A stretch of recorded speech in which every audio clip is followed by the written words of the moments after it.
язгуурын бүх сүнсэд бүхэст бүх талбад өрс бүхнийхээ өнөөдрийн амар амгаланг нэг тэнгэр их хаадын өргөнөөсөө эрен мэдчилж байна. Бүгдээр амгалан байна уу? Тэр амгалан байцгаана уу? За, нэг тэнгэр их хаадын өргөнөөс энэ 2026 онд буюу гал морин жилд зохион байгуулагдах гэж байгаа үйл ажиллагаа сургалт хөтөлбөрийн талаар өрс бүхэндээ танин мэдүүлэхээр эгч ус өөр бивээр болон 50 жаргал эгч хоёр өөр нь өрсөдтэйгээ энэ өдрийн амар амгалан нэрэн мэдчилж байна. За, нэг тэнгэр их хаадын өргөнөөс 2025 онд их нэгдлийн чуулганыг 13 удаа их чуулган зохион байгуулж 13 өндөр дэд эс язгууртаа өрс бүхнийг эвлэн нэгдэхийг урайлан нэг галдаан эвлэн нэгдэж мөн нэг хөх эсэндээ эвлэн нэгдснээр бид анхны үүссэн тэр хөх эсэндээ эвлэн нэгдэх нь ямар очиг улбаатай, бид бүхний өвөг дээдсүүд ч гэсэн дээд тэнгэртээ эвлэн нэгдэж байгаа нь ямар утга улбаатай вэ гэдгийг танин мэдсэн бас их үүлийг өрнөн дэлгэр дүүргэсэн гайхамшигтай цаг хугацаа өнгөрсөн. За, харин энэ 26 онд чуулганы дараачийн шатлал болох их хуралтай буюу Тэнгэрийн бодлого, Тэнгэрийн тамхтангуудын их хуралтай үйл ажиллагаа зохион байгуулагдаад явж байна. За, хуралдай маань сар бүрийн 13-нд нэг тэнгэр их хаадын өргөөнд зохион байгуулж байна. Хуралтайд хөх эстэй, хөх толбот язгуурын өрс бүхэн өвөг дээдсийнхаа тэр мэдээ зөн дамжуулалт чиглүүлэхийн дагуу бүгд оролцох бүрэн боломжтой байгаа. Хуралтайгаар дамжуулаад бид эсээн тодлож, эсийнхаа тамганд нэгтгэгдэж өвөг дээдсүүдийн үйл хэрэг бүхнээ эвлэн нэгтгэж цаашдаа хөх толботонгууд хэрхэн яаж жаяглан явах тухай хуралддаг байгаа. За, 26 онд бас явагдах үйл ажиллагааны нэг нь бол 2026 оны 5 сарын 10-нд хөх эсийн тодлогоог тодлох гэж байна. Хөх эсийн тодлогоог тодлсноор та юуг мэдэж авах вэ? Юуг бас өөртөө ухамсарлан хүлээж авах вэ? Өвөг дээдсүүдийнхаа тэр их үүсэлтэд танин мэдэх маш онцгой цаг хугацаа 5 сарын 10-нд болох гэж байна. За, 5 сарын 11-нд талархлын аян зохион байгуулагдах гэж байна. Талархал эрүүлийн аян 5 сарын 11-нд зохион байгуулагдана. За, энэ аянг маань удирдан чиглүүлэхээр 50 жаргал багш маань өвөг дээдсүүдийнхаа замшлалт чиглүүлэхийн дагуу энэ үүргийг хүлээн авсан байгаа. За, 50 жаргал эгч маань талархал эрүүлийн аянгийнхаа тухай та бүхэнд тайлбарлаж танилцуулна. За, би талархал эрүүлийн аянаас би эс судалгааны тухай нэг хэдэн ойлголт өгье гэж өөрийнхөө туулсан тийм. Ер нь бол анх сүнсээр сэрээд миний сүнс хаанаас ирсэн бол ямар үүрэгтэй юм бол ямар зоригтой юм бол юуг бүтээхээр ирсэн бол гэдэг эрэл хайгуул хийж эхэлсэн байгаа. За, энэхүү өргөөндөө ирж эсээ тодлуулснараа сүнснийхаа тэр хөх эст сүнснийхаа язгуурыг мэдэж, үүргээ мэдэж, зорилгоо мэдэж авсан. Тэгэхээр энэ эс тодлогоо бол маш их чухал хэрэгтэй юм байна лээ гэдгийг бас та бүхэндээ уламжилмаар байна. За, дараагийнх асуудал болохоор 5 сарын 11-нд эхлэх талархал эрүүлийн аян байгаа. За, энэхүү талархал эрүүлийг бол өвөг дээдсийнхаа төлгөө замчлагаагаар 3-4 жил ер нь тасралтгүй 4 жил хийж байна. За, энэхүү талархал эрүүлийг хийснээрээ танд ямар өөрчлөлт гардаг вэ гэхээр нэгдүгээр бид нар энэ орчлон ертөнц энэ хорвоо дэлхийнхаа тэр жаягт нийцэх буюу өвөө авааны хуулийн дагуу амьдрах, за таталцлын хуулийн дагуу амьдрах, энергийн хуулийн дагуу амьдрах хэрэгтэй юм байлаа гэдгээ хамгийн анх мэдэрсэн За тэгээд энэ маань цаашаа үргэлжилсээр агаад бүр гүндээ ороод одоо бол энэ учир шалтгаан зангилаа маань ингээд тайлбагдаж эхэлсэн учраас энэхүү талархал ерөөлийн аян өмнүүлээд одоо Монголынхаа ард түмнийг хүүхд толботонгуудаа одоо энэхүү талархал ерөөлийн аянд нэгдээрээ маш их санаа учиртай байдаг юм билээ, шалтгаантай байдаг юм билээ гэдгээ хүргэхээр шийдсэн байгаа. Тэгээ өвд маань ч бас ард түмэндээ түгээ гэснийхаа дагуу энэхүү аян бол манай энэхүү өргөн дээр зохиогдож байгаа. За энэхүү цаад учир шалтгаан зангилааг бол дараагийнхаа лайваар за энэхүү аянаар оролцож байгаа хүмүүстээ ингээд мэдээлэлээ өгөөд явах болно. За зөв. Мөн одоо энэ та 4-5 жилийн туршид өдөр бүр өвөг дээдсүүдтэй талархаж ихтлэхийг хорон газар шороондоо талархаж өөрийн биеийнхаа эс цусандаа талархснаар ерөөснөөр ямар их туулалт, ямар их туршлага, ямар их сургамжийн одоо тэр ухаарлыг авсан тухайгаа ингээд богинохон бид бүхэнд бас танилцуулаач гэж хүсэж байна. За энэ бол за би нэг 3 шалтгаанд өртчихье гэж бодож байна. Цаана нь маш олон тийм жижиг том учир шалтгаанууд байдаг. За нэгдүгээр бид нар энэхүү талархал ерөөлийг ингээд өвөг дээдстэй шуудаа илгээснээрээ бид нар орчлон ертөнцийнхаа тэр хүнд нэгдэх юм билээ. Хүнд нэгдэнэ. За хоёр дахь нь болохоор бид нар тэр үүлийн үрийн чөлөөлөлтөөс одоо өвөг дээдсээ суллаж чөлөөлж өгдөг юм байна. За гуравдугаарт нь бид нар энэ талархал ерөөлийг хийснээр тэр хамгийн дээд эрчим болох тэр хайрын эрчимтэй нэгдэх юм билээ гэдэг. Одоо юм товчгоо юм ойлголтыг өгчээ. За мөн энэ талархал ерөөлийн аянд одоо ингээд сүнсээр сэрсэн байна уу, сэрээгүй байна уу? Ямар ч ялгамжгүй бүхэл насны төвшний насныхан хамтдаа оролцож гэр бүлэн одоо засах, өөрийгөө засах. За эх орон дэлхийдээ ингээд тэр эрчмийг талархлын эрчмийг түгээх. За мөн дээрээс нь бидний өвөг дээдсүүд ч гэсэндээ бид бүхэнд ямар их талархаж, хайрлаж байдгийг мэдэрч тэр эрчимтэй нэгдэх. За энэ аянг зохион байгуулах болсон шалтгаан бас байгаа. Тэр маань өвөг дээдсүүд 2025 онд тэр хуулийг хийж байхдаа 26 онд болох тэр зөгнөлүүдийн суурь болгож дэлхийн энэ цэвэрлэгээний үе шатын үед хүн бүхэн өөрийн дотоодод байгаа бүхнийг өөрөөсөө гэрэл болгон ялгаруулан хувирахын тулд талархал, ерөөл тэр сүүн өргөлөөр дамжигдаад энэ дэлхийн цэвэрлэгэнд асар хүчтэй нөлөөлөх юм аа. Хүн өөрийн дотоод тэр гэрлийг илүү ихээр хүчжүүлэн нэмэгдүүлэхийн тулд талархал, ерөөл, өргөл гэдэг зүйл маш том засал их үйл болох юм аа. Энийг ганцхан нэг хэсэг хийгээд өнгөрөх биш. Дэлхийн өнцөг булан бүрт амьдарч байгаа, аж төрж байгаа хүхэстэй, хөх сүнстэй өрс бүхэн хамтдаа нэгдэж байхад эрчим хэмээрээ, өөрийн зүрх сэтгэлээрээ, өөрийн бодлоороо хамтдаа нэгдэж байхад өдөр болгоны 13 цаг 13 минутанд хаанаас ч гэсэн хамаагүй хамтдаа тэр өргөлийн эрчмээр, сүүн эрчмээр дамжуулагдаад дэлхийн эрчмийг түгээн цацрааж дэлхий дотор оршин тогтнож байгаа хүн төрлөختний сүнсний сэрэлт тэр зам нал тэр урд нь байгаа бүхэл тэр одоо амьдралынх нь авхаа амьдралын саад бэрхшээл бүхнийг чөлөөлөх үйл хэрэг. За дээрэс нь бидний эх орон газар шороонд тэр ангаалтыг авчрах тэр сүүн өрөөл эрчмээр дамжигдаад бүх зүйлийн их үнс өрн таригдах тэр ариун их гэрлийн үр таригдах хайрын тэр үр таригдах хамгийн том суурь юм аа гэж өвөг дээдсүүд тайлбарлаж үрс бидэнд одоо ингэж дамжуулсан. Тийм учраас энэ аянд оролцсноор та ганцхан өөрийгөө засах биш юм байна. Би гэр бүлийн засах юм байна, цэгцлэх юм байна.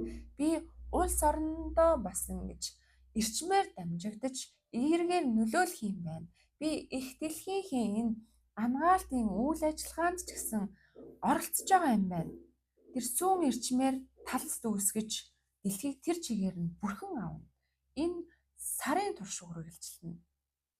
Тэгэхээр та одоо бид бүхэн хамтдаа яг тэр нэг цагт тэр давлгаалж зүүн эрчмээр давлгаалan энэ тэр дэлхийг ангаах үйл ажиллагааг бол эрчимтэйгээр явуулна. Энэ ингээд бүх өрсөд өргөнөөр оролцоод одоо сарын хугацаанд эв нэгдлийн эрчмийг түгээн цацраая гэдэг уриатайгаар үйл ажиллагаа эхэлсэн байгаа. За дараагийн үйл ажиллагаа маань энэ 2026 оны 6 сарын 16-нд явагдах. За 5 сарын 16-нд явагдах одоо бүх нийтийн үйл ажиллагаа байгаа. За энэ бүх нийтийн үйл ажиллагаа маань 11 цагаас манай нэг тэнгэр ихэв хаатын өргөөнд явагдана. За энэ хүү үйл ажиллагаанд та ирснээр яах вэ гэхээр одоо сүм өргөлөөр нэгдэх. За өргөөнийхөө тухай өргөөний танилцуулга маань явагдана. За манай энэ хүү өргөө маань яг ямар үйл ажиллагаа явуулах юм гээд одоо маш олон тийм дэлгэрэнгүй мэдээллийг авах болно. За энэ за дараа нь болохоор өвд эцтэй талархлаа илэрхийлнэ. За тэгээ 13 эс язгуурын тухай эс яс цусныхаа тухай ойлголтыг авна. За тэр сүнсэглээрээ сэрж язгууртай бэхлэгдсэн өрсүүд маань те нэг өдрийг өвд эцтэйгээ хамт өнгөрөөж за аялгау бие биелээгээр ингээд бүр яс эс цусаараа нэгдэх тийм үйл ажиллагаа явагдана. За дараагийн үйл ажиллагаа маань болохоор 2026 оны 5 сарын 18-нд эхлэх анхан дунд шатны юм шатлалтай тийм сургалт явагдана. За энэ хүү сургалтын талаар та дэлгэрэнгүй мэдээлэл өгөө. За 5 сарын 18-нд анхан шатны сургалт эхэлнэ.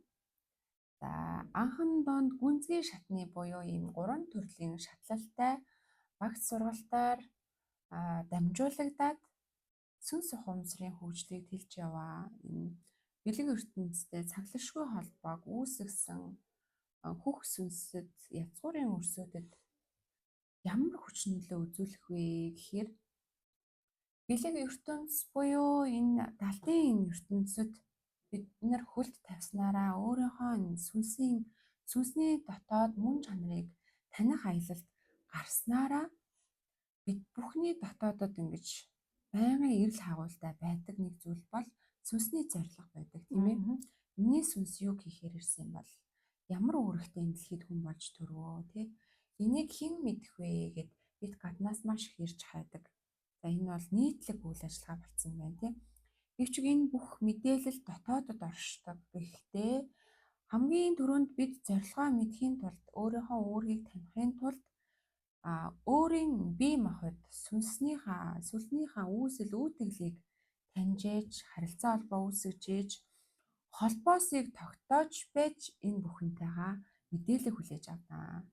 За бид хүнийг одоо бүтээхэд хүн төрлийг бүтээхэд эс яс цусан талын тэр эсүүдээр буюу энэ 3 талын өвөг дээдсүүдээр дээдсийн их нэгдлэр эсийн их нэгдлэр одоо хүн бүтээгддэг байх нэ.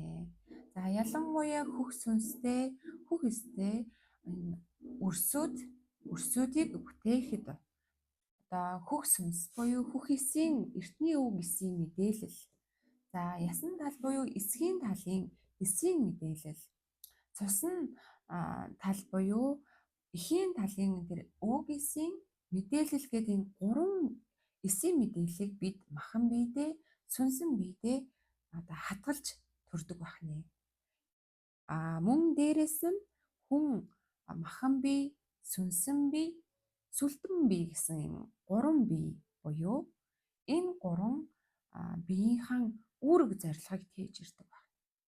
Эхлээд махан биеийнхэн үүрэг зорилгыг бид мэдэж тэнцвэртэй оршоож өвдөөцүүдтэйгээ харилцаа холбоог бэхжүүлснээр дараагийн шатлал буюу сүнснийхаа зорилго руу ордог. Сүнсний үүрэг рүү орно.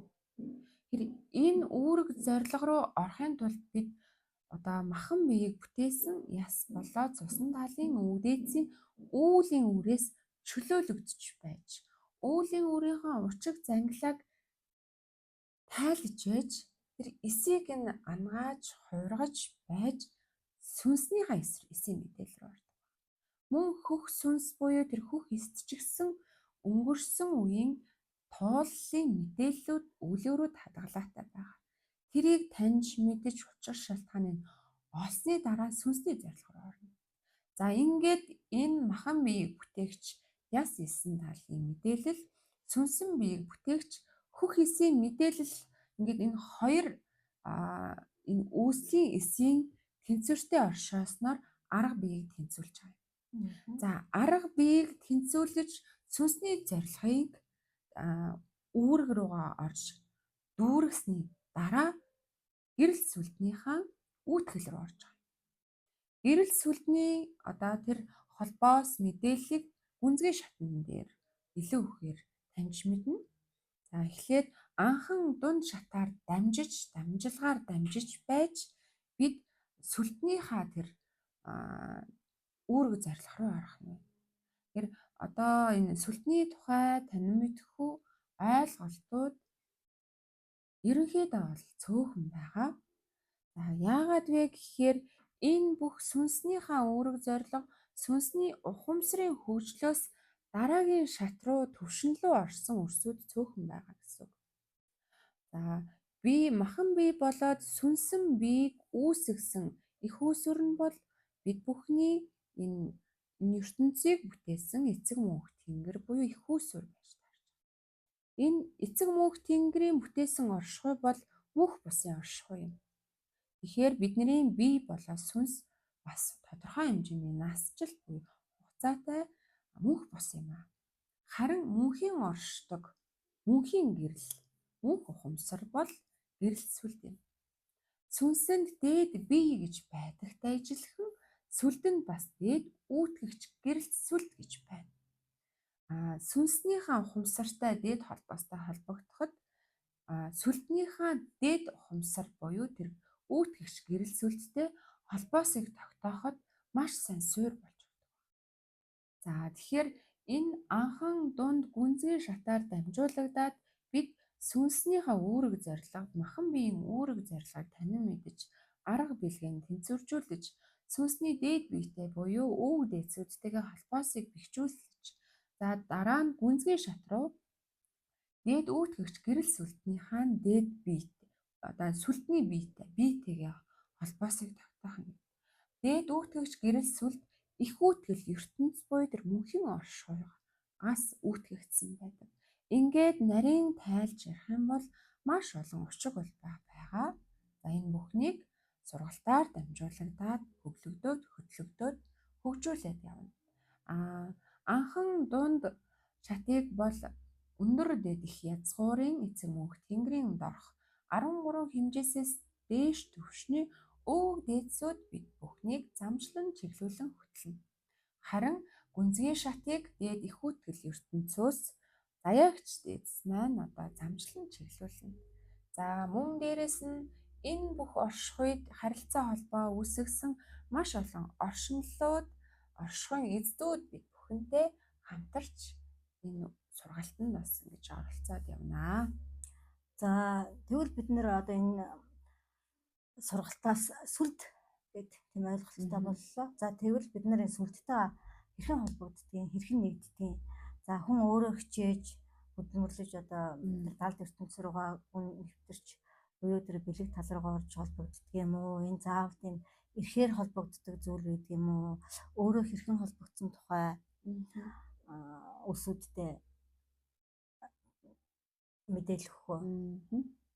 За сүлдтэй холбох холбоос бол одоо тиймч амар бус туулалтай. Гэхдээ махан бие болоод сүнсний үүлийн үрээсээ чөлөөлөгдсөн цагт бол сүлдний холбоос бол маш хөнгөн байдаг. За дээрэс нь сүлдний холбоосыг мэдээж тэнгэрийн эрх үүрэгтэй өв дээдсүүдээр дамжуулагдаж энэ бүхэн үйлдэгддэг байгаа. За хин нэгэн ингээд сонсоод хараад одоо хөндлөнгөөс хараад ингэж хийх юм байна гэд амархан хийх боломжгүй. Яагаад тэгэхээр энэ үйл хэрэг бүхэн бэлэг ертөнц буюу одоо тэнгэрийн хууль жаягийн дагуу энэ бүх үйл хэрэгүүд одоо далд ертөнцөд жаяглагдан үлдэгддэг. Энэ нь бол одоо ертөнцийн үнний хуулийг баримлж жаягладаг байгаа. За тийм учраас өвөг дээдсүүдийн холболт за мөн сүлдний дээд үүдгэгчтэй холболт ч гэсэн бас дээд язгуур болоод дээд үүдгэгч дээдсүүдийн эрх үүргийн дагуу тамгад улааж өрсөөд замчлан чиглүүлэн дээдсийн нэр замчлаад дамжуулагдаж үлдэгддэг байгаа. За тэгвэл дараагийн маань үйл ажиллагаа. Энэ 2026 оны 5 сарын 30-нд за нэг тэнгэр ихэв хаатын өргөөн доторх дээд өх судрын өргөөнөөс үйл ажиллагаа явуулахаар болсон байгаа. За энд болохоор бид нар энэ үйл ажиллагаагаараа дээд бушигт 88 хааны зарлиг судрынхаа тайлал хэлэлцүүлэг.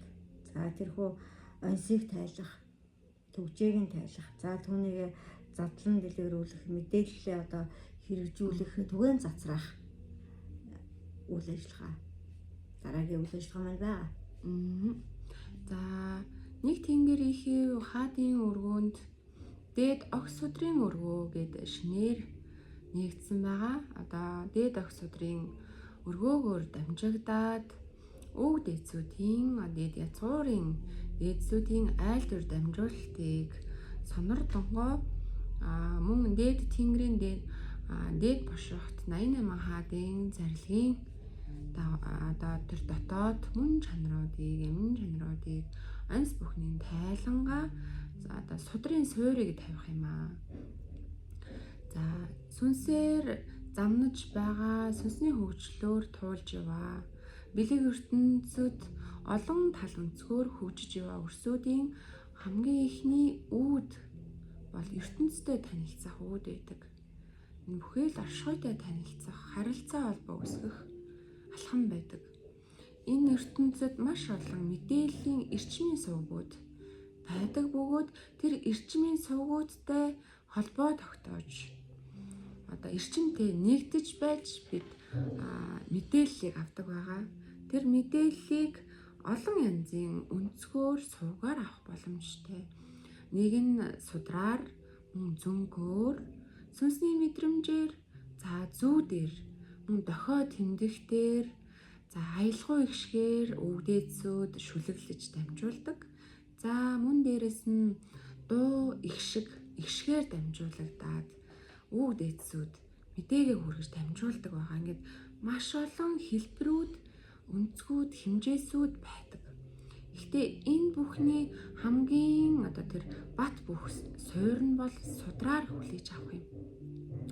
Тэр энэ олон одоо мэдээллийн сүлжээтэй холбоос үүсгэхийн тулд бид суурийг маш сайн тавих учиртай. Тэр суурь нь бол одоо судар юм аа. Та сударлан буух тэр холбоосыг бэхжүүлж чадах юм бол түүний дараачийн шатал зөнгөөр авах, аялгау ихшгээр авах, ихшиглэж авах. За мөн зүүд зөнгөний тайллуудыг маш сайн хийж сурна гэсэн үг. За судраар дамжуулагдаад хүнд маш их олон зүйлийг сурч авдаг, төлөвшөж сурдаг, бясалгаж сурдаг, төвлөрч сурдаг. За дээрэс нь тэр мэдээ хүлээж авч байгаа тэр өв дээдсийн мэдээ, орчлон ертөнцийн мэдээг онсыг нь тайлж ухамсар маш хурдтай задлагдаж тэлэгдэх гэд маш олон давуу талууд байдаг учраас дээд огс судрын өргөөг нээж энэ өргөөнд гэдэг хүрлцэн ирсэн үрс бүхэн өв дээдсийн холбоос нь бэхжигдэж өөрийн дотоод тэр сүнс ухамсарынхаа гүн рүү илүү ихээр орж за тэгээд маш олон давуу талуудтай учраас тэр бүхнийг одоо судрын өргөөнээр хүрлцэн ирж хамтдаа нэгдэн үйл ажиллагаанд оролцоорой гэж уриалж байна. За тэгвэл би нэг юм асууя. За ер нь бол урд нь бид нар одоо хүний махан биеийн хүрт 7, за аялгау их шиг нот 7, за солонгийн 7 он гэдээд ярьдаг байсан байл. Одоо энэ маань бас өөрчлөгдөд 13 руу шилжчихсэн байна. За тэгэхээр энэ 13 тооны учир шалтгаан яагаад 13 болсон тухай гэдэг энэ тухай мэдээлэл улсуудаа хүргэх үү? За энэ тухай хүргэх одоо бас нэгэн суурь бол дэлхийн торсын орон гэж мэднэ те. Торсын орон буюу дэлхийг бүрхсэн одоо матрицын системүүд бүрнээ өөрчлөгдсөн байгаа. Яагаад тэгэхээр матрицын систем 3D хэмжээстэл зөвхөн нөлөөлөхөөр за хэрэгжих одоо 3D хэмжээстэл хэрэгжихээр бүтээгдсэн байх нь. Харин дэлхийн одоо энэ шилжилтийн 90 үед сүнс ухамсарын мөн чанарын ертөнц нээгдэж байгаа энэ цаг үед бол матрицын одоо тэр бүтцүүд өөрчлөгдсөн. 3D матриц 6 талтай одоо бид бүхний одоо зарим хэллэгээр бол амьдралын цэцэг байсан 6 дэлбэтэй амьдралын цэцгээр бүтээгдсэн байх нэ. Зөвгийн үр шиг тийм талстуудтай тий. За одоо 5D хэмжээс рүү орж байгаа учраас матрицууд ч гэсэн талстууд нь нэмэгдэж хэмжээсүүд өссөн байгаа. Анх дэлхий үүсэхдээ анх дэлхийг бүтээхэд 7 хэмжээс хүртэл төвшөнд тэлэх боломжтойгоор бүтээсэн байгаа. Энэ бүтээлийг бид бүхэнд танин мэдүүлэхээр Солонгон 7 өнгөөр биднэрт харуулдаг байсан байна. Мөн игшигт нотоор тий ая игшгүүд 7 нотоор игшгэлдэг байсан байна. За ингээд мөн 7 дээр суурилсан маш олон тийм бэлэгдлүүд байдаг тийм ээ. За харин одоо дэлхийг ерөнхийдөө энэ орчлон ертөнцийн дээд зөвлөлийнхэн ажиглаад таниад 13 хэмжээс хүртэл бүрэн хөгжих боломжтой юм байна гэж үзсэн учраас матрицын одоо бүрхүүлмэн амьдралын цэцэг 12 дэлбэтэй амьдралын цэцэг болж 13 хэмжээсээр одоо хэмжигдэхээр тэлэгдсэн байгаа. Ингээд торсын орноор буюу матрицаар дамжуулагдаж бид ертөнцийн мэдээлэл харилцаа холбоог үүсгэж мэдээллийг авдаг байгаа. Бидний өндөр дээд өв дээдсүүд торсын орноор дамжигдан үйл хэрэгээ дэлхий дээр хэрэгжүүлдэг байгаа. За 13-ын тоо ч гэсэн өөрөө бас тийм сүнслэг бэлэг тэмдэгтэй. 13-ын тоо маань шинжлэл, хувьсэл, хөгжил өөрчлөлтийг авчирдаг байгаа. 13-ын тооны тэр эрчим хэмээр дамжуулагдаад энэ дэлхий дээр хувьслууд явагддаг байх нь. Өөрчлөлтүүд ирдэг байх нь. Мөн чөлөөлт хөгжлийг авчирдаг байх нэ.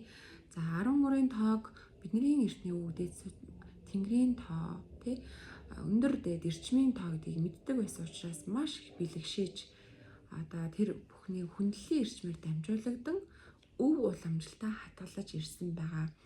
Ингээд одоо бидний мэддэг Солонгын 7 өнгөний наривчлал хүртэл 13 өнгө болж тэлэгдсэн байгаа. За бидний мэддэг 7 хүрд Махамбийн 7 хүрд мэн дээшээ тэлэгдээд 13 хүрд болж тэлэгдсэн байгаа. Мөн Герцийн аюуд ч гэсэн давтамжууд нь өөрчлөгдсөн байгаа. Сүнсний хөгжил ч гэсэн 13 хэмжээс хүртэл хөгжих бүрэн боломжтой болсон байгаа. Ингээд 13 дээр суурилсан, тулгуурласан маш олон одоо тэр хөгжлийн сувгууд тэлэгдэж гарч ирсэн байгаа. За тийм мөн дээрэс нь бас бид бүхний мэддэг байсан одоо бид бүхэн нар 9 аригтай гэж мэднэ те. Нарны аймаг бол 9 аригтай аймаа гэж мэддэг байсан бол энэ ертөнц дээр буюу энэ их усүр дотор бүтээгдсэн нарны аймаг бүхэн 12 гаригаар ингэж үүсгэж бүтээгдсэн юм а гэдэг тэр шинэ мэдлгүүд бас тэлэгдэж ирсэн байгаа. Тэгэхээр нарны аймгийг маань хориод 12 гариг байдсан байна. Нартайгаа нийлээд 13 юм байна. Тэгэхээр эцэг мөнх тэнгэр буюу их усүрийн дотоод бүтцүүд хөгжлийн бүтэц систем нь дандаа 13 дээр тогтож явагддаг байх нэ. За мөн бидний өв дээдсүүд арвтын систем гэж мэднэ те. За арвтын систем, арвтын тогтолцоо маань гэсэн бас тэлэгдэж 13-ын систем, 13-ын тогтолцоо руу бас орсон байгаа.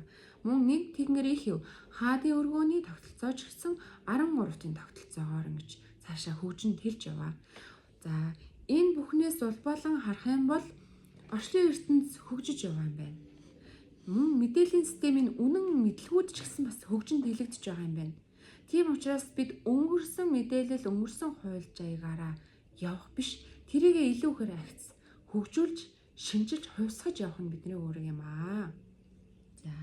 За тэгвэл та бүхэн маань одоо нэг тэнгэр ихийг хаатын өргөө зөрөн ирснээрээ манай энэ үйл ажиллагаанд оролцсноор за нэгдүгээрт тэр талархал ёроолыг хийж бийсүүлж дадуулж тэр суурай тавьж өгнө. Орчлын ертөнцийн тэр хайрын ирчимдээ нэгдэх суурай. За тэгээ энэ хөө анхан дунд гүнзгий шатан сууснараа сүнснийхаа мэдлэгийг тэлж сүнс маань бол илүү ихээр хөгжиж, ухамсар маань илүү ихээр тэлж, за сүлдтэйгээ холбогдож, за энэ орчлон ертөнцтэйгээ хөг нийлүүлэнтэй алхах энэ маш их тийм эрчмийн урсгал руу орох үүд хаалгаа нээх бололцоо та бүхэндээ ингээд олгогдож байгаа юм байна гэдгээ энэхүү мэдээллээр дамнуулан хүргэж байна. За мөн энэ нэг тэнгэр ихээ хаатын өргөөгөөр дамжуулагдаад 26 оноос идэвхтэй явагдах гэж байгаа үйл ажиллагааны гол зорилго юу вэ гэхээр энэ үйл ажиллагаанд ингэж нэгдэж оролцсноор нийтэд ард түмэндээ хөх сүнстэй, хөх эстэй, үрс бүхэндээ юг хүргэх гэж байна вэ? Юг хүртээх гэж байна вэ? Ямар шин замналыг тодруулах гэж байна вэ гэхээр бид бүхний үүссэн эртний тэр хөх үг эсэндээ бид нэгдэх хэрэгтэй юм байна. Эртний эсээ тодлуулад эсэндээ бид бүх холбоосоо эрчмээ бэхлүүлэх хэрэгтэй юм байна.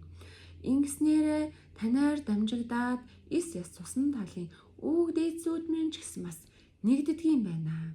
Ив нэгдэл гэдэг чинь газрын хөрснөө бүрэн бэгчин дүүрхийн тулд бэлэг ертөнцөө бид үг дээдсүүдтэйгээ нэг тэнгэр дор эвлэх хүчтэй юм байна.